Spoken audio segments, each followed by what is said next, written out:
Kaya po kung hindi ako nagbebenta mga lodi, hindi ako nagpo-post na ito, may ginagawa akong ganito, may ginagawa akong ganyan. Kasi alam ko po mga lodi, kapag binentahan ko po yung tao na yun, kawawa po talaga siya. Dahil sa panahon po na to, itong pagko-computer shop mga lodi, mahina po. Maliban na lang kung mag-promote ako ng online casino. Ayun, paldo-paldo talaga yun mga lodi. Ulitin ko, bago po magtayo ng negosyo, alamin po muna kung click po itong panahon na ito. Dapat po may alam po kayo para kung sakaling gumagawa po kayo, kung nagkaroon ng problema ang inyong computer, hindi po kayo malulugi.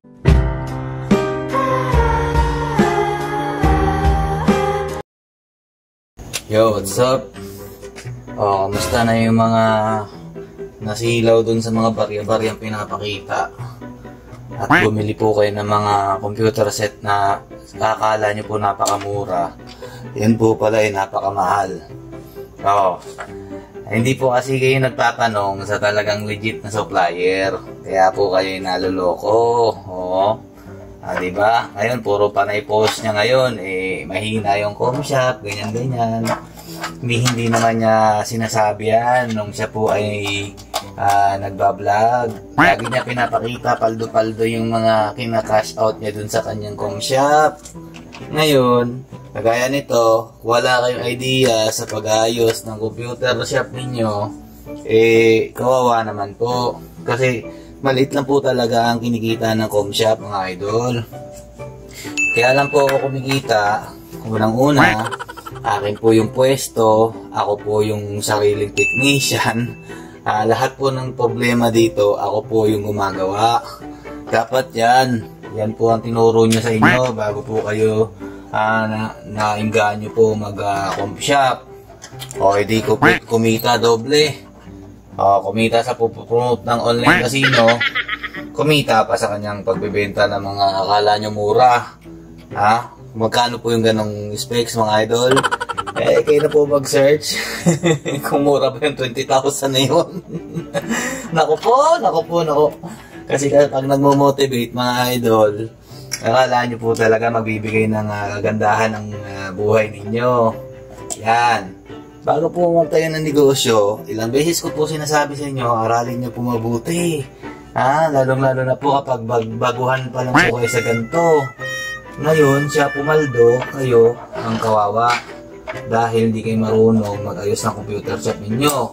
Okay, na hindi naman niya sinasabi doon na halos kada isang linggo o isang buwan nagkakaroon ng problema ang ating computer. Dahil nga po, babad na babad po yan sa paglalaro ng mga bata. Okay, isa pang problema dyan, kapag mainit yung lugar ninyo, naku po, napakasakit po sa ulo niyan mga lodi. Hindi po ito paninira mga lodi Ito po talaga yung realidad, kaya nito mga lodi.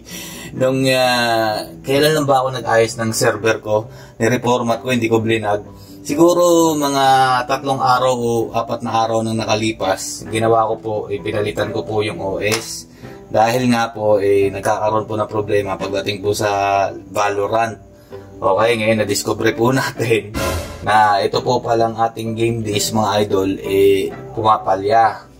Yun, ganun po. Hindi basta po ang pag-troubleshoot ng tawag nito. Saan yun? Ng mga computer, lalo na po naka-server kayo. Ay, nako po. Kawawa naman po talaga yung mga nabudol. Sabi po, mura. Yun po pala, napakamahal. Tinignan ko po yung specs niya. Mag-search po kayo kung magkano po yung Ryzen 5 5600G na naka B450. Okay? Tanong nyo po yan mga lodi. Tapos magkano po yung mga memory card at saka yung SSD na sinasabi niya po dun sa kanyang vlog. Nagbaba pa daw po siya ng presyo nun Yang naman po ako sa inyo. Ngayon po, sobrang mumura po ng mga computer. Dahil nga po, mahina po yung shop ngayon mga idol. Ba't po sila nagbabaan ng presyo? Matumal po ang computer shop ngayon. Bakit po?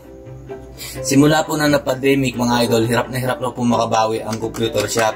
Ako po ay nakakasurvive lang dito dahil nga po solo ko. Okay?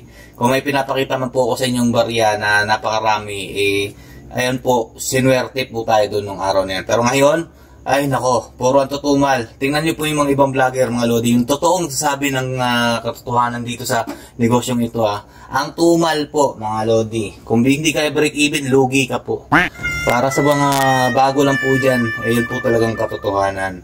Huwag po tayo magpapalin lang sa akala po natin napakabait.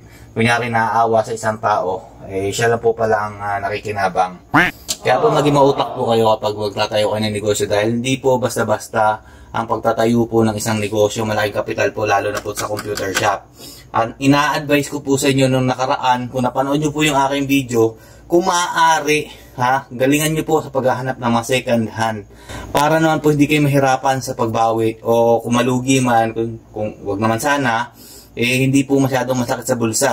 Dahil ang second hand na mga ganung specs mga lodi, halos kalahati po ng presyo at kumpleto na po, hindi na po kayo mamumblema dahil nagamit na po yan. Hindi po sa lahat ng mga second hand, sirain na po yan. Depende po yan sa kilatis ninyo sa mga second hand mga lodi. O ano na? May malasakit, nagmamahal sa mga followers. Ngayon, mahina po yung com shop. Ngayon niya lang sinasabi na konti lang po yung mga nakaka-cash out niya sa kanyang com shop. Dahil nga po, matumal ngayon mga lodi. Okay? Order pa kayo. Order pa kayo sa mura. Kaya po kung hindi ako nagbebenta mga lodi, hindi ako nagpo-post na ito, may ginagawa akong ganito, may ginagawa akong ganyan. Kasi alam ko po mga lodi, kapag binentahan ko po yung tao na yun, kawawa po talaga siya. Dahil sa panahon po na to, itong pagko-computer po, computer shop mga lodi, mahina po. Maliban na lang kung mag-promote ako ng online casino. Ayun, paldo-paldo talaga yun mga lodi. Ayan anong oras na? 2:00 na madaling araw mga lodi. Pero gumagawa pa rin po ako kasi kapag naudlot po ang pag-open ko bukas, sigurado lugi na po ako mga lodi. Hindi na po makakabawi. Ayan po ulitin ko, bago po magtayo ng negosyo, alamin po muna kung click po itong panahon na ito. Tapos dapat po may alam po kayo para kung sakaling gumagawa po kayo, kung nagkaroon ng problema ang inyong computer, hindi po kayo malulugi. Dahil pinakamamura po na pagpunta ng isang technician sa mga lugar-lugar mga lodi, 500 pesos po yan. Dito po yan na rate Davao City. Tapos gasolina pa mga idol, pagkain pa yan mga lodi. Yung 500 pesos na yun mga lodi, parang labor lang po yun, depende pa sa pyesa na papalitan. Nako, sana po ayan, ito po, hindi po to paninira, ito po talagang totoo. Baka sabihin nyo, naninira ako Yun po talagang totoo. Para din po sa presyo, mag-research po kayo. O kaya, i-search nyo po HC Place. Ayan, para po malaman nyo kung magkano po talaga ang presyo niyan. Marami pong mga dito, mga supplier. May 3 po akong supplier dito. Napakalayo po nung sinasabi niya sa 20K. Nung nagkataon lang po, nung inassemble ko po yung kay Surplus TV mga idol, mahal po talaga yung time na yon. Nagulat nga po ako, bumaba po ng halos 8,000 ang Ryzen 5600 mga lodi. Sobrang baba po niya ngayon. Kaya po sabi ko sa inyo, kung meron po kayong mga 20K, napakaganda na po ng specs na yan mga lods. Hindi po yung pinakita niya doon na, hindi yan po, totoo yan mga lodi. Sige po, mag-ayos po muna ako.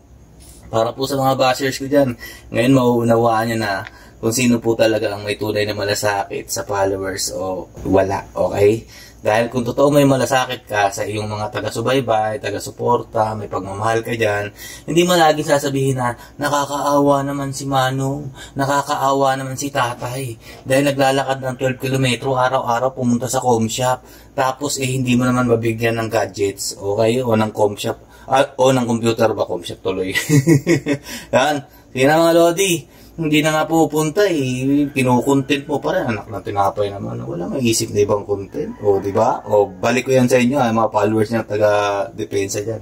Stay safe mga lods and God bless you all. Peace. Hindi ka naman mababanatan kung hindi ka nagpo-promote ng online casino.